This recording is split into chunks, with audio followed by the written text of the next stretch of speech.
Greetings to all of you. In today's session, we are going to start with the intermediate chemistry, which will be helpful for your international exams like entrance and competitive examination, India level JE advanced and JE mains chemistry, that is for IIT and NIT entrance examination, Telangana level and Andhra Pradesh MSET examination for engineering stream, that is the technical domain, NEET chemistry for medical entrance across the India. In addition to all this, if you are aspiring for any government examination, want to clear the government organized competitive examinations, general studies question paper will be there. The content we are going to cover will be fetching in that kind of session. Let's enter into our today's session. Explain the geometrical isomerism of following compounds as per the IUPAC protocol. IUPAC stands for International Union for Pure and Applied Chemistry. According to this IUPAC, geometrical isomerism to be identified in given two organic compounds. Here, IUPAC, according to IUPAC, geometrical isomerism is of two types. One is called cis and trans, second is called E and Z nomenclature, right? So cis trans denotes what? Only two different functional groups if resides around the carbon-carbon double bond, you can go for cis and trans. Whereas four different functional groups if present, we have to designate E and Z nomenclature. So this is the compound where you can identify four different groups around the carbon-carbon double bond. So that EZ nomenclature is more prevalent over there. For these compounds, we have to go for naming. Right?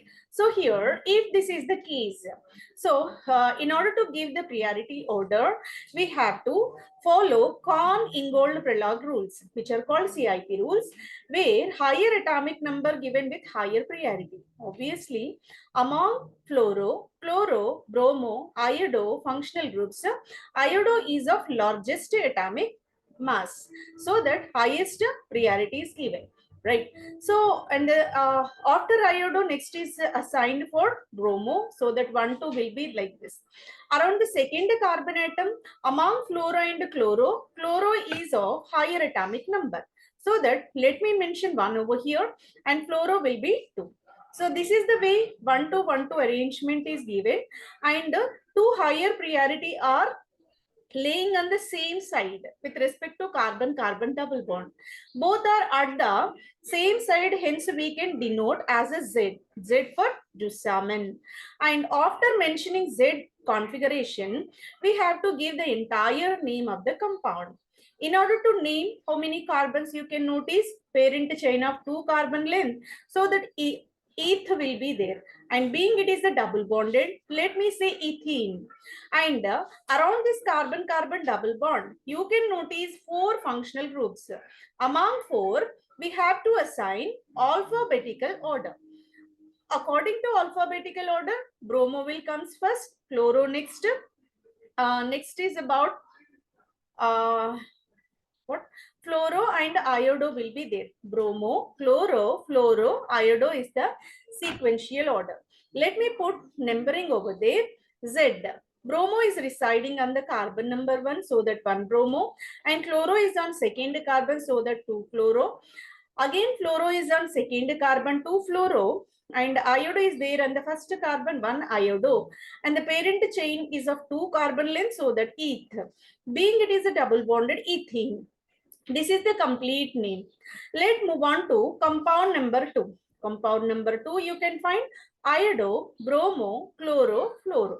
Same kind of functional groups, whatever present in the starting one, just we flipped one of the carbon atom. Whenever one of the carbon got flipped, their priority order also reverted. Being it is the kind of 2 higher priority on the opposite inclination, opposite orientation, we can say E. E for enter again, trans arrangement, opposite arrangement it will be. Whenever opposite arrangement is there, let me go with entire name of the compound. E, 1 bromo, 2 chloro, 2 fluoro, 1 iodo, ethene. You can observe both the compounds having same IUPAC nomenclature except the geometrical isomerism. Only the orientation around the double bond is different and the entire name remains same. This is the way we can go for geometrical isomerism as per the IUPAC protocol. And in specific is a nomenclature we concern, right? Move on to question number 2. Question number 2 is collected from Cambridge Assessment International Education, which statement about metals is not correct. Metals having some general characteristics, right? Whatever the metal. So if you are saying this is a metal, some distinguishing characteristics will be accorded to the metal, right? They conduct electricity because delocalized electrons can move throughout the metal, right? Any metal you are taking into the consideration, the metal must be electropositive in nature, and loosely bounded electrons lays on its outer shell, and those loosely bounded can be mentioned as delocalized. They are not staying in a particular place, they are not firmly bounded, rather they are freely moving, so that we can say delocalized electrons. These delocalized electrons are able to move here and there, and they're able to form a sphere around that metal. They're moving throughout the metal like a oceanic metal, and which surrounded with the oceanic water of electrons, like that. They consist of layers of atoms, can slide over one in either. Okay, if you are going, in order to explain this layered structure of metals, let me explain about the property called malleability and ductility. If you take any of the metals having general property of malleability and ductility. What does it mean?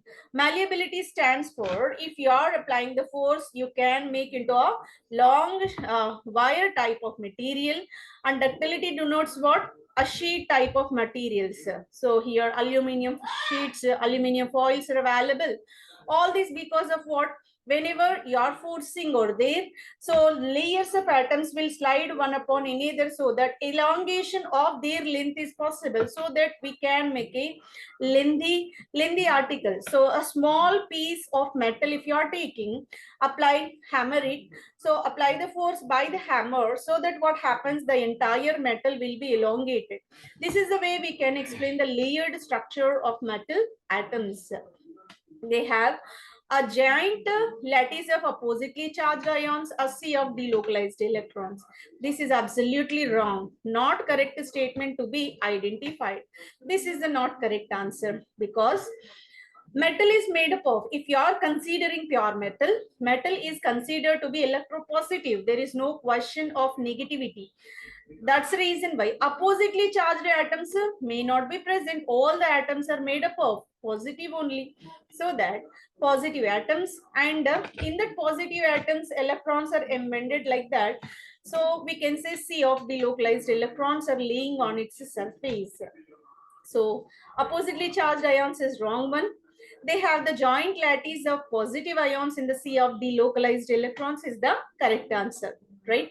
Let me explain in detail about the all options, whatever mentioned over there. These are distinguishing general characters for all the metals, not for any specific, rather generalized concept it will be, right?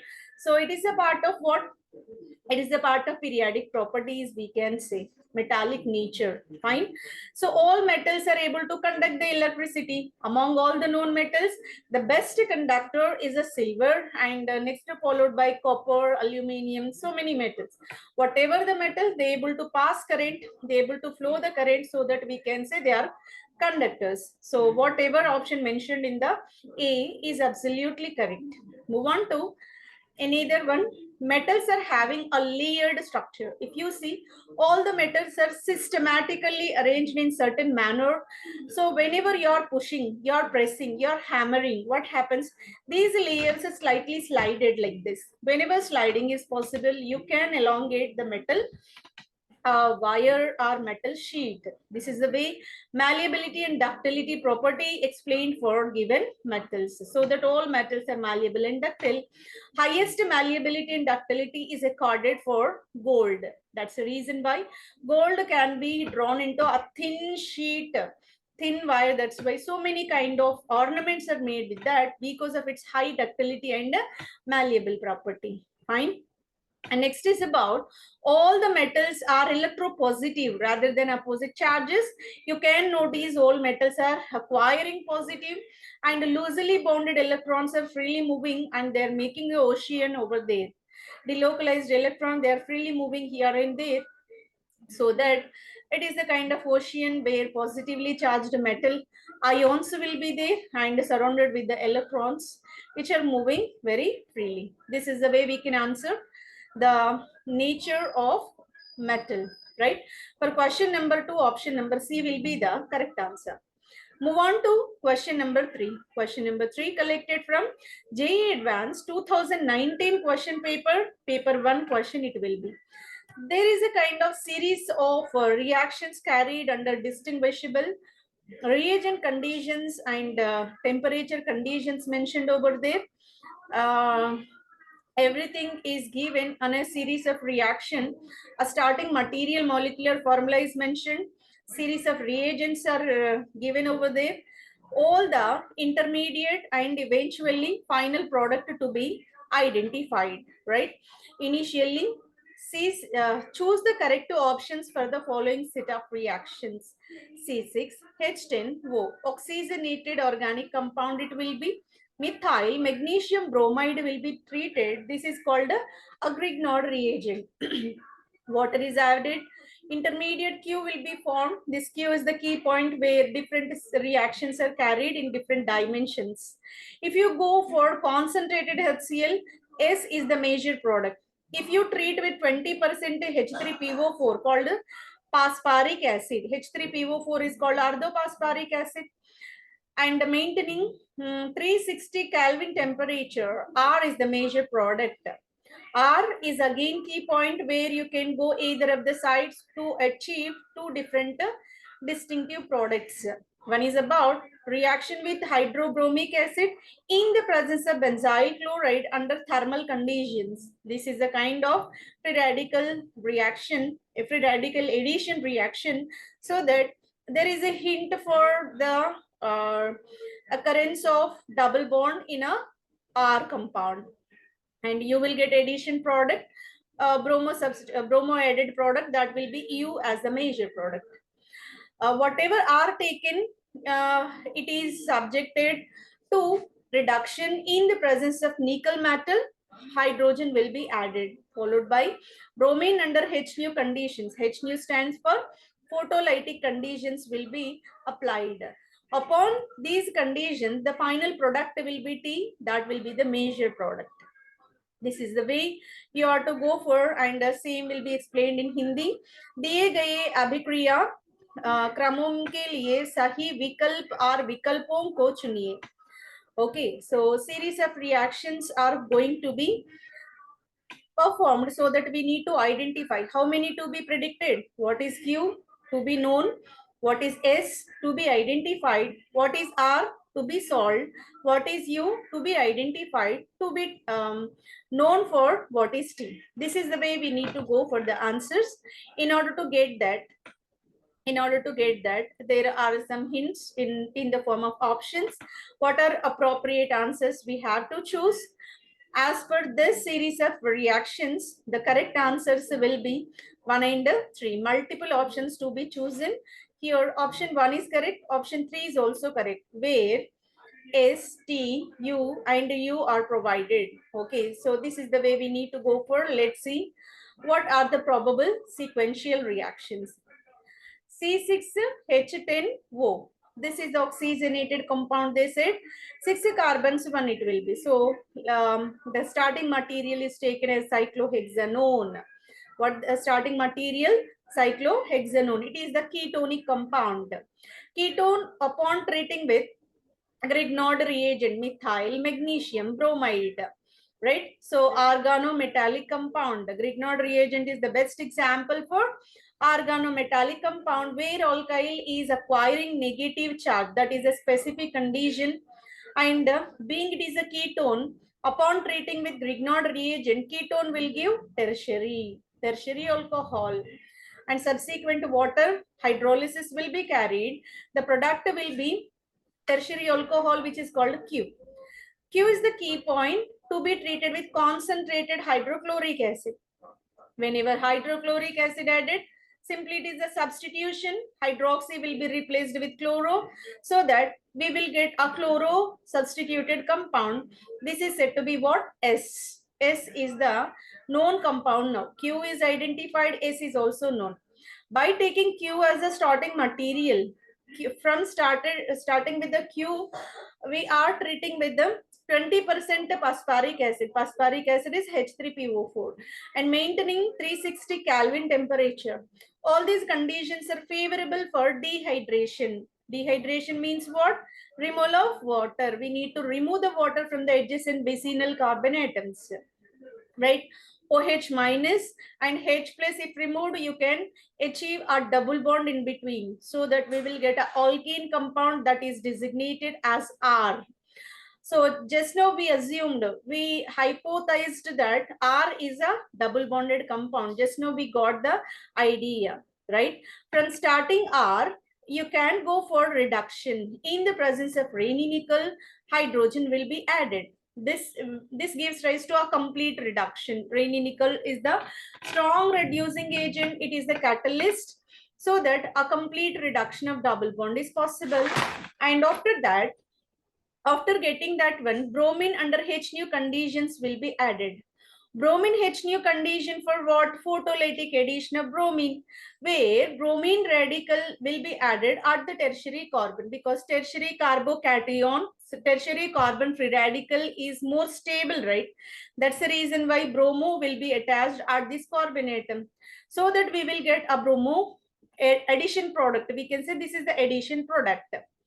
This is identified as T. Move on to the double bonded. So same R double bonded compound will be taken and treated with hydrobromic acid under thermal condition.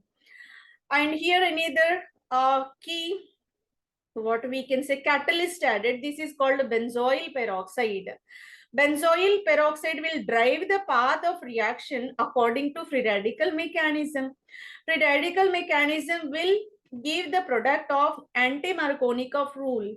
Anti-Markovnikov rule denotes what? Wherever the less number of hydrogens are present, there the negative part will be added. So, sorry, more number of hydrogens are present, there the negative part will be added, right? So this is called anti-Markovnikov. Let me repeat the principle once again. Anti-Markovnikov rule denotes what? Wherever the carbon having more number of hydrogens, there negative part of the reagent will be added. This is in accordance with the anti-Markovnikov rule. In the presence of peroxide, either hydrogen peroxide, benzoyl peroxide, facilitate this reaction and mechanism purely free radical. This is the way we can achieve, we can solve all the questions whichever mentioned in this series. S is known to you, Q is known to you, R is known to you, U, T, everything is known.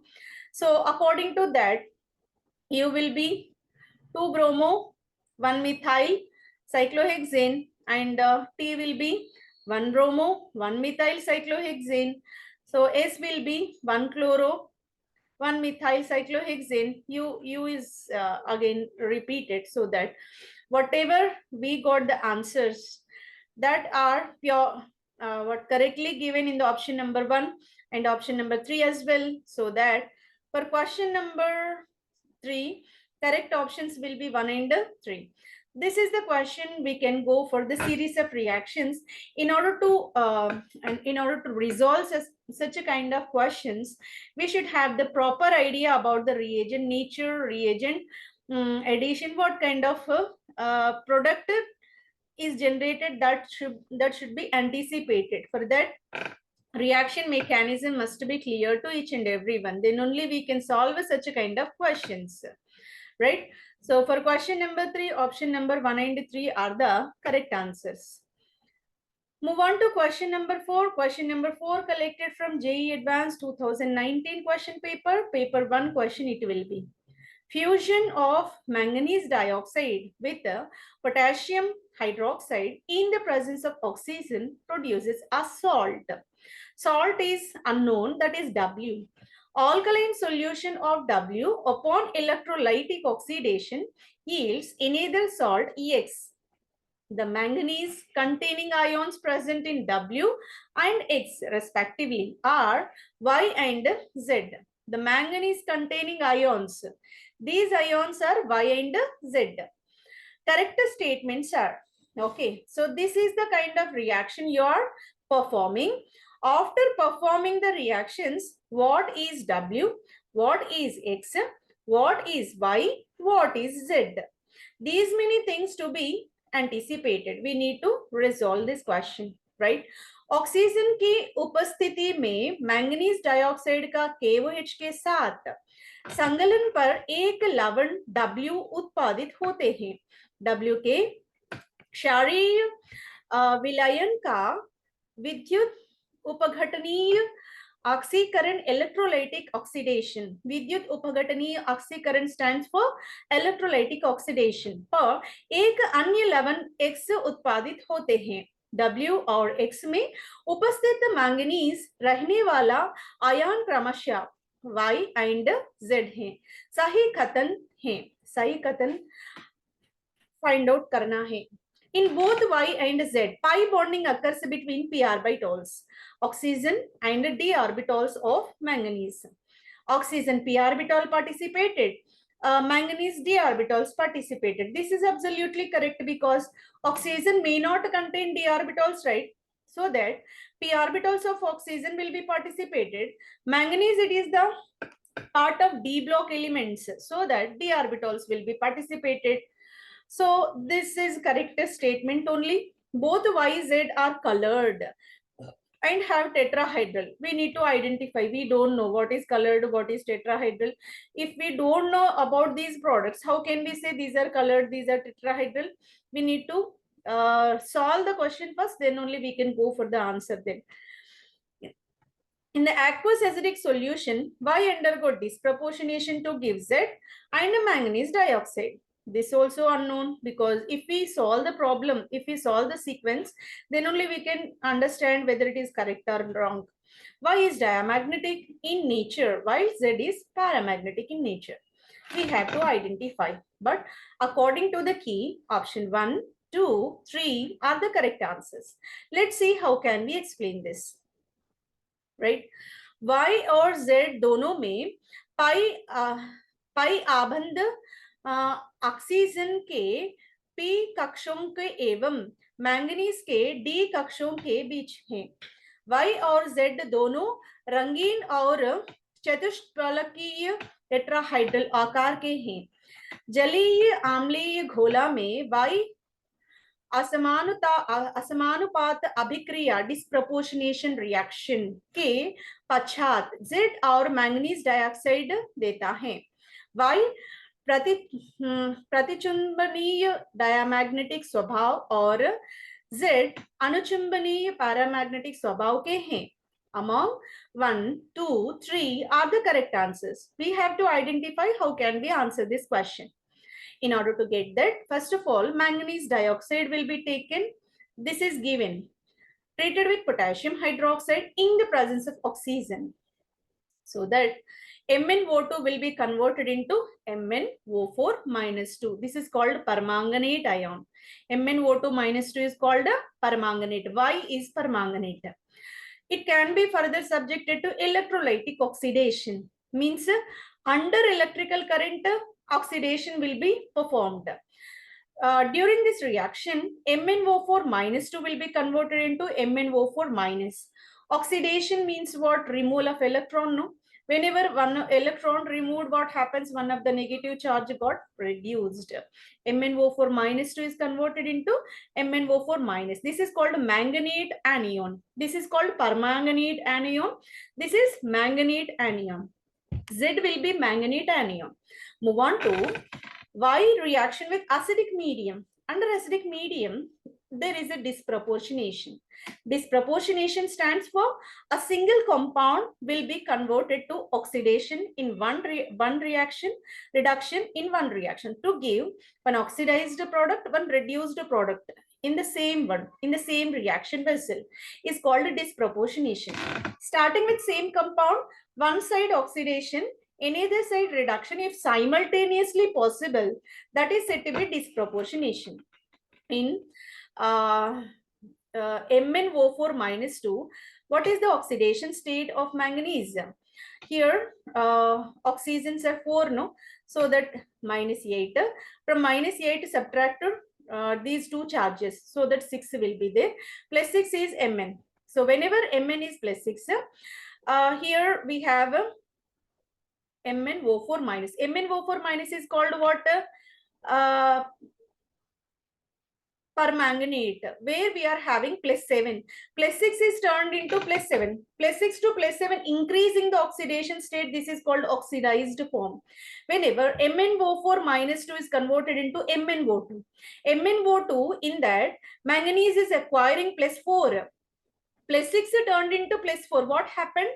So that you reduce the oxidation number.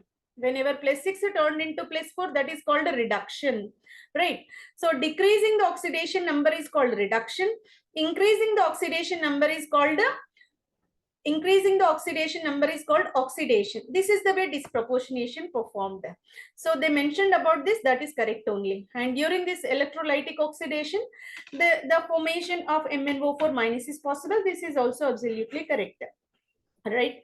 So here MnO2, potassium hydroxide oxygen, MnO4 minus 2 will be formed.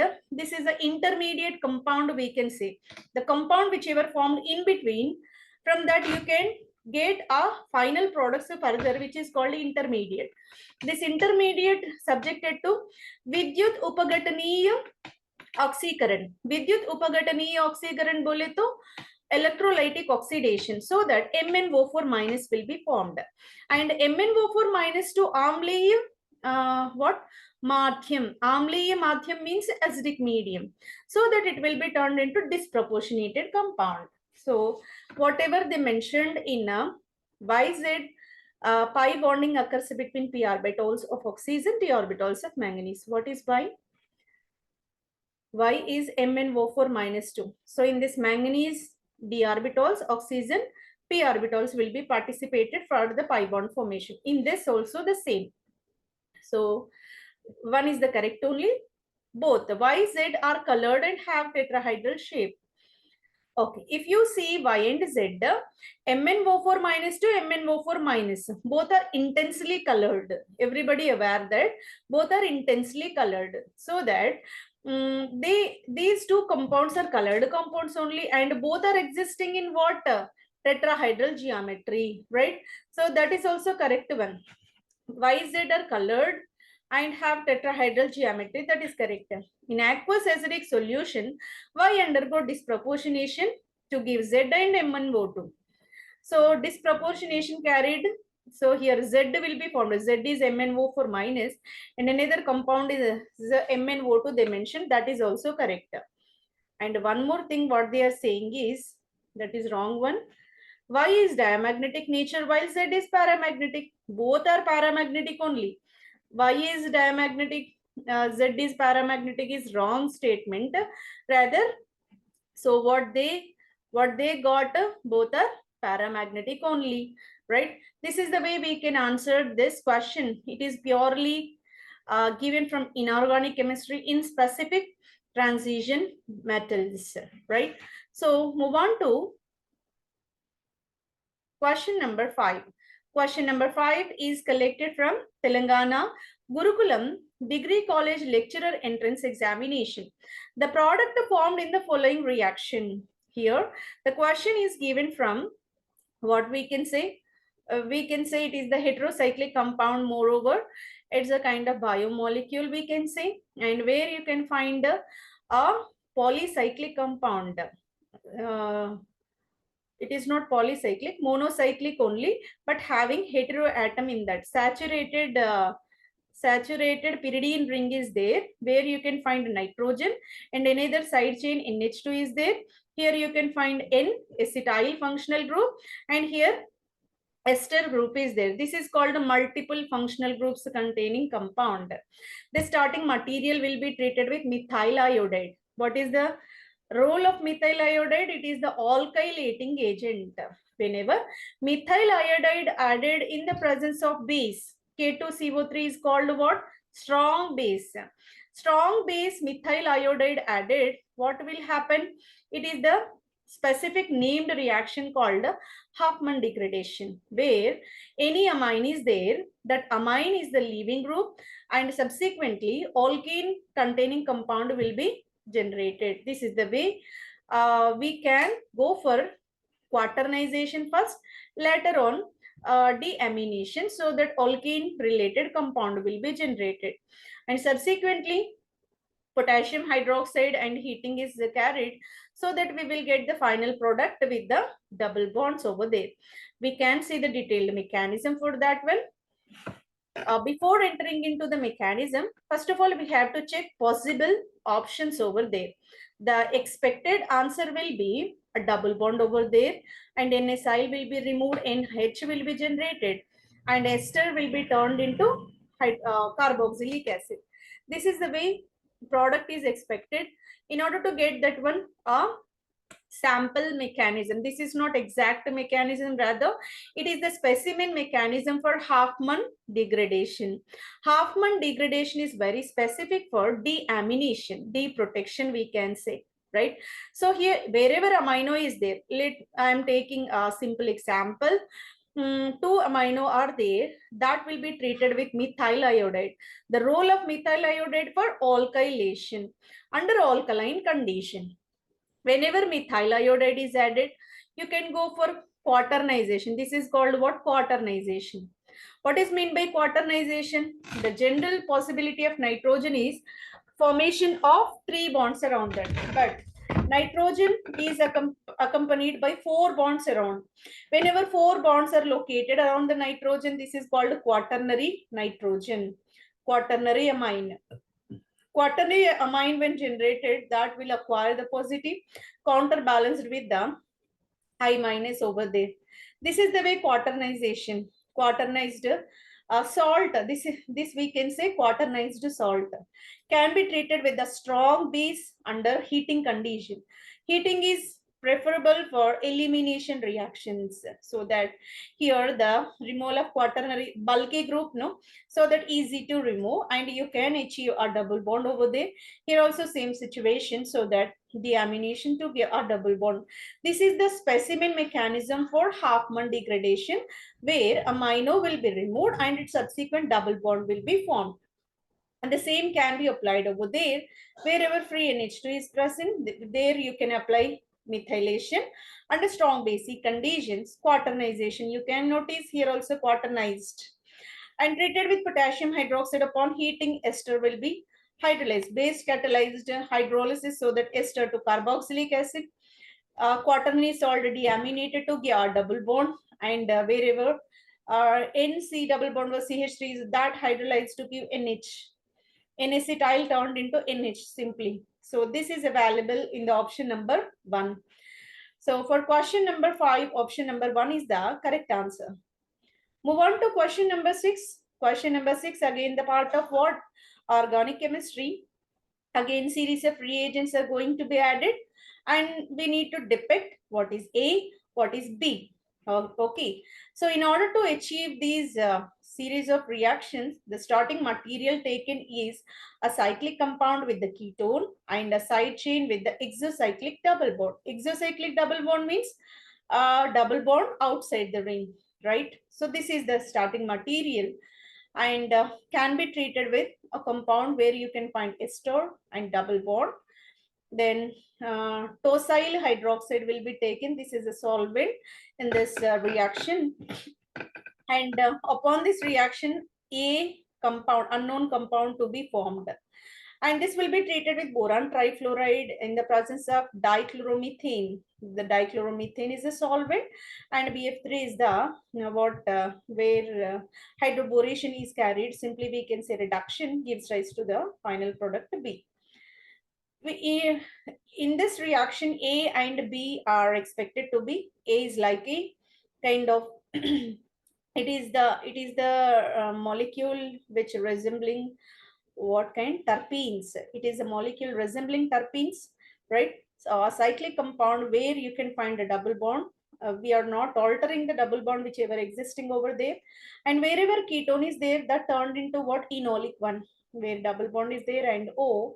And upon that O, here acetyl is there, that acetyl will be added. That is called acylation reaction. That is A. Upon reacting with the boron trifluoride, this will be converted into another terpene molecule. Another terpene molecule is generated. This is called bicyclic compound with ketonic functional group. Here, a line is there which indicates 2-methyl.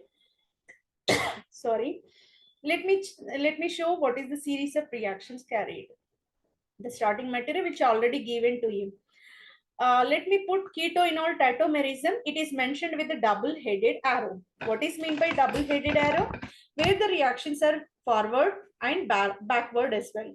You can go for a ketone turned into an enolic form. Everybody is most familiar for ketoenol tautomerism. Ketoenol tautomerism to give double bond OH. Now, OH is very specific for acylation, right? So that is the kind of substitution. So that acetyl will be added under solvent media tosyl hydroxide. Whenever acylation is carried, you got ester. This is called ene ester.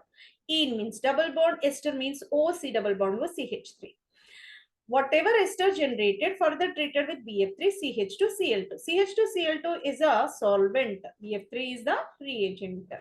That gives the hydroboration to give hydroxy compound. This hydroxy will be further cyclized. And here you can remove this ester. That gives here OH and here CH3CO. Subsequently, acetic acid will be a byproduct and we will get the bicyclic ring system by ring fusion. This is the way expected product B will be generated. In order to achieve this, we should have the ketoenol tautomerism. We should know about acylation process and reaction with BF3 and how to cyclize. For question number 5, option number 1 is the, question number 6, option number 1 is the correct answer. A detailed explanation is provided with the mechanism, right? So by this, we entirely covered the session where all the questions got covered from different dimensions of chemistry. This will definitely increase your thirst for learning chemistry in a detailed manner. And we covered with IUPAC nomenclature, EZ protocols, and gone through inorganic chemistry, organic chemistry, physical chemistry part.